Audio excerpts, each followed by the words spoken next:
வணக்கம். நான் ரஞ்சனா நாச்சியார், பாஜகவோட மாநில செயலாளர், கலை மற்றும் கலாச்சார பிரிவு. அண்ட் ராமநாதபுரம் பாராளுமன்றம் எலெக்ஷனில் ராமநாதபுரம் தொகுதி பொறுப்பாளராக இருந்திருக்கேன். உங்கள் எல்லாருக்கும் தெரிஞ்சது, நான் பாஜகவில் கடந்த 8 ஆண்டுகளுக்கு மேலாக பயணிச்சுட்டு வரேன்றது. எனக்கு கொடுக்கப்பட்ட பொறுப்புகள் எல்லாவற்றையுமே நான் இது வரைக்கும் சிறப்பாக செஞ்சுருக்கேன். அது எல்லாருக்குமே தெரியும். அண்ட் இன்றைக்கி நான் இந்த விலகல் அறிவிச்சிருக்கேன் அப்படிங்கிறது என்னோட நிறைய காரணங்கள் இருக்குது. அதில் சில காரணங்கள் நான் சொல்ல முடியும், சில காரணங்கள் சொல்ல முடியாது. அதில் ஒரு முக்கியமான காரணமாக இந்த மும்மொழி கொள்கை எதிர்ப்பு தான். 3 மொழிகள் கற்கணும் அப்படிங்கிறது ஹிந்தியா இல்லை, ஹிந்தி கிடையாது, நம்ம எந்த மொழி வேணாலும் கற்கலாம் அப்படின்னு தான் பாஜக இன்றைக்கி வரைக்கும் அறிவுறுத்துகிறாங்க. பட் பள்ளிக்கூடங்களில் பார்த்திங்கன்னா அதுக்கான ஆப்பர்ச்சுனிட்டி கிடையாது. இப்போ ஹிந்திக்கு டீச்சர் இருப்பாங்க, மராட்டி கற்றுக்கணும், மலையாளம் கற்றுக்கணுன்னா எல்லா சப்ஜெக்ட்டும் கற்றுக்கணுன்றதுக்கு டீச்சர்ஸ் கிடையாது. ஸோ ஒரு கடையில் வாங்க வாங்க சாப்பிட வாங்கன்னு கூப்பிட்டுட்டு இங்கே இந்த 2 சாப்பாடு தான் இருக்குது சாப்பிடுங்க அப்படின்னு சொல்லக்கூடாது. உள்ளே போய் உட்கார்ந்ததுக்கப்புறமா இருக்கிறத சாப்பிட்டுட்டு வருவோம்ல, அந்த மாதிரி ஒரு நிலமை கல்வியில் இருக்கக்கூடாதுன்னு நினைக்கிறேன். நம்ம பசிக்கு சாப்பிட்ற மாதிரி கிடையாது இது. மொழிங்கிறது யார் வேணாலும் கற்றுக்கலாம், எந்த மொழியை வேணாலும் கற்றுக்கலாம். மொழிக்கு எதிர்ப்பு கிடையாது, ஹிந்திக்கு எதிர்ப்பும் கிடையாது. ஹிந்தியும் கற்றுக்கலாம், தெலுங்கு கற்றுக்கலாம், மலையாளம் கற்றுக்கலாம், இப்படி எந்த மொழி வேணாலும் கற்றுக்கலாம். எம்மொழி காப்போம், எம்மொழியையும் கற்போம் அப்படின்ற ஒரு கொள்கையை தான் நம்ம கொண்டு போகணும்னு நான் நினைக்கிறேன். ஏன்னா ஒரு மொழியை நம்ம கொண்டு வரணும். இன்றைக்கி ஆதிக்கம் பார்த்திங்கன்னு சொன்னால் ஹிந்திக்காரங்க நம்ம நாட்டில் வேலை பார்க்குறவங்க அதிகமாயிட்டாங்க. அண்ட் அதில் பாசிட்டிவும் இருக்குது, நெகட்டிவும் இருக்குது. அதுக்காக அவங்கெல்லாம் நம்ம ஊரில் வேலை பார்க்கக்கூடாதுன்னு நினைக்க வேணாம். அவங்க இங்கே வரலாம், நம்ம அங்கே போகலாம். அவங்க தமிழ் கற்றுக்கலாம், நம்ம ஹிந்தி கற்றுக்கலாம், தப்பு கிடையாது. அதுக்கான தேவை இருக்கும்போது இந்த லாங்குவேஜை கற்றுக்கிட்டா தான் இந்த வேலை எனக்கு ஓடும் அப்படின்னா அந்த லாங்குவேஜை கற்றுக்கிட்டு அவனோட உரையாடுறது ஆரோக்கியமான விஷயம். அண்ட் நான் எதை தவறுதலாக பார்க்குறேன் அப்படின்னா, இந்த மொழி இந்த நாங்கள் சொல்கிற இந்த விஷயங்களை நீங்கள் ஏற்கலை அப்படின்ற பட்சத்தில் உங்களுக்கான ஃபண்டு கொடுக்க மாட்டேன் அப்படின்றதெல்லாம் நான் ஒரு ஆணவமாகவும் அதிகாரம் ரொம்ப ஒரு தவறுதலாக பயன்படுத்துகிறதாகவும் நான் பார்க்குறேன். அதனால் இதை ஒரு நல்ல ஒரு ஆரோக்கியமான ஒரு விவாதமாக இருந்திருக்கலாம். நாங்கள் இப்படி நினைக்கிறோம், நீங்கள் என்ன நினைக்கிறீங்கன்னு மத்திய அரசாங்கமும் மாநில அரசாங்கமும் ஒரு நல்ல ஆரோக்கியமான விவாதமாக இருந்து அதை நடத்துறது தான் நம்ம நாட்டுக்கு நல்லது, நம்ம எதிர்கால சந்ததிகள், நம்ம குழந்தைகளோட எதிர்காலத்துக்கு நல்லதுன்னு நினைக்கிறேன். ஆரோக்கியமான விவாதத்துக்கே இடம் இல்லை. நான் சொல்கிறத தான் நீங்கள் செய்யணும், நான் சொல்கிறத நீங்கள் செய்யலைன்னா இதை கட் பண்ணிடுவேன், அதை கட் பண்ணிடுவேன்னு சொல்கிறது எனக்கு உடன்பாடு இல்லை. உடன்பாடு இல்லை. இப்போ பிஜேபி சார்பில் என்ன சொல்கிறாங்கன்னா, நாங்கள் ஃபண்டு தரமாட்டேன்னு சொல்லுவேன், இதை ஏற்றுக்கலன்னா கிடைக்காதுன்னு சொல்கிறாங்க. ஒரு பாஜக ஆதரவாளர் நீங்கள் அப்படி சொல்லிட்டு இது காரணமாக கரெக்டாக அது தப்புன்னு தான் சொல்கிறேன்.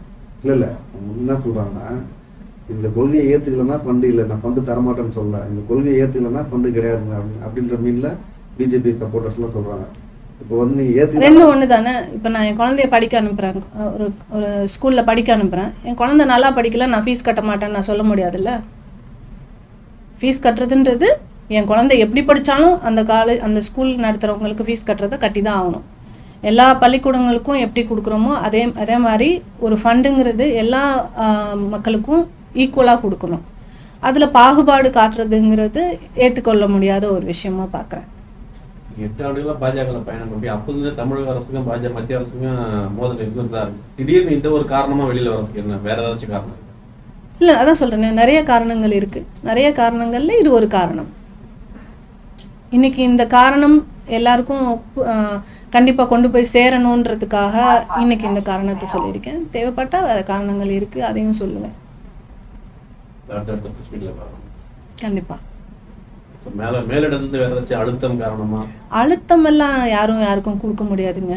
அழுத்தமெல்லாம் கொடுக்குற அளவுக்கு நம்ம சுதந்திர இந்தியா, ஜனநாயக நாடு அப்படிங்கும்போது நம்ம அழுத்தம் கொடுத்தாங்க எனக்கு அப்படின்லாம் நான் சொல்ல விரும்பலை. அண்டு இது என்னோட சுய முடிவு தான். இது யாரோட அழுத்தமும் கிடையாது. ராமநாதபுரம் தொகுதியில் உங்களுக்கு சீட்டு கிடைக்கும்னு எதிர்பார்த்தேன், கடைசியில் அது கிடைக்கல. அதன் ஒரு காரணமாக கூட நீங்கள் வெளியில் வந்து சீட்டு இன்னைக்கு கிடைக்கும், நாளைக்கு கிடைக்காது. பொறுப்பு இன்னைக்கு கிடைக்கும், நாளைக்கு கிடைக்காது. அதை பொறுத்து அரசியல் பயணம் பண்ணுறது வந்து ஆரோக்கியம் கிடையாது. எப்போவுமே நம்ம மக்கள் பணி செய்யணும். ஏன் நான் ராமநாதபுரம் தொகுதி ஃபோக்கஸ் பண்ணுறேன்னு சொன்னால், 4ஆம் தமிழ் சங்கத்தை துவக்கியவர் வந்து பாண்டித்துரை தேவர் என்ற சேதுபதி மன்னர் இல்லைங்களா. அந்த பரம்பரையில் பிறந்து வளர்ந்த, சேதுபதி வம்சத்தில் பிறந்து வளர்ந்த எனக்கு வந்து தமிழ் மேலே, தமிழ் மொழி மேலே ஒரு ஈர்ப்பு கண்டிப்பாக இருக்கணும். அது வந்து எங்கள் ரத்தத்தில் ஊறின ஒரு விஷயமா இருக்கணும். நம்மளே வந்து இதை விட்டு கொடுத்துட்டோம். மொழியும் விழியும் ஒன்றுன்னு சொல்லுவாங்க. நம்ம மொழி இழந்தோன்னா நம்ம விழியை இழந்துட்டு பயணிக்கிற மாதிரி தான். ஸோ என்னை பொறுத்த வரைக்கும் நம்ம மொழியை காக்கிறதுக்காக எந்த எல்லைக்கும் நம்ம போகலாம் அப்படின்ற ஒரு முடிவை எடுத்து தான் இன்னைக்கு நான் இந்த மாநில நிர்வாகிக்கிறீங்க. இது சம்பந்தமாக மத்திய அரசு டெல்லி வட்டாரத்தில் பேசி செட் ஆகலன்னு சொல்லி வெளியே வரீங்களா, இல்லை சம்மந்தமாக பேசுறீங்களா? இல்லை, இது சம்மந்தமாக பேசுறதுல அர்த்தம் இல்லையே. இது சம்மந்தமாக நம்ம யாருக்கிட்ட போய் பேசலாம், யார் இதுக்கான நடவடிக்கை எடுப்பாங்க? நான் வந்து மாநில தலைவர் கிடையாது, இல்லை மாநில தலைவர் தான் அதை வந்து முன்னெடுக்கணும். ஸோ அவரே அந்த ஒரு ஸ்டாண்டில் ஸ்ட்ராங்காக நிற்கும் போது நம்ம வேறு யார்கிட்ட எடுத்துகிட்டு போய் இதை நான் ஒரு தனி நபராக ஒரு பெண்ணாக எல்லார்கிட்டையும் எடுத்துகிட்டு போய் புரிய வைக்கிறதுங்கிறது நடக்காத ஒரு விஷயம். நம்ம ஒரு இடத்துல ஒரு கொள்கை மாறுபட்டு ஒரு இடத்துல வந்து நம்ம பயணிக்கிறது கஷ்டம்னா நம்ம தான் விளைவிக்கணும் ஒழிய இருக்கவங்க எல்லாரையும் புரிய வச்சு அவங்களுக்கு எடுத்துரைக்கிறதுங்கிறது வந்து கஷ்டமான ஒரு விஷயம். உங்களோட அறிக்கையில் மும்மொழி கொள்கை தமிழகம் அந்த மாதிரி திமுகவுக்கு ஆதரவான கருத்துக்களா இருக்கு. உங்களோட அடுத்த நிலைப்பாடு திமுகவா, தமிழக வெற்றி கழகம், அதிமுகவா, எந்த கட்சியா? எந்த கட்சின்னு இல்லைங்க, எந்த கட்சியில் இருந்தாலும் நம்ம பயணிக்க போகிறது மக்கள் பணி தான். பார்ப்போம். அதையும் நான் நாளான்னைக்கு உங்களுக்கு அதுக்கான அறிவிப்பும் நான் விரைவில் கொடுப்பேன். அரசியல் பயணம் தொடர்ந்து நிச்சயமாக அரசியலுங்கிறது வந்து நம்மளோட வாழ்க்கையில் எல்லாருமே இளைஞர்கள் கூட இன்னைக்கு அரசியலுக்கு வரணுன்றதை விரும்புகிற ஒருத்தி தான் நான். அரசியலை வந்து முட்டுக்கடை போடுறது வந்து நமக்கு மக்கள் மேலே அக்கறை இல்லைன்னா தான் நம்ம அப்படி சொல்லணும். எனக்கு இந்த மக்கள் மேலே, மொழி மேலே, என் இனம் மேலே எல்லா இதுலேயுமே எனக்கு அக்கறை உண்டு. அதனால நிச்சயமாக அரசியலில் தொடர்வேன். தாவைக்காக போறீங்கன்ற மாதிரி தான் பேசப்படுது. ஏன் தாவைக்கால போகிற மாதிரி பேசுகிறாங்க?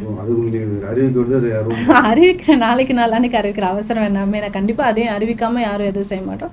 நிச்சயமாக எதுவாக இருந்தாலும் எந்த ஒரு இதாக இருந்தாலும் நான் அறிவிக்கிறேன் கண்டிப்பாக.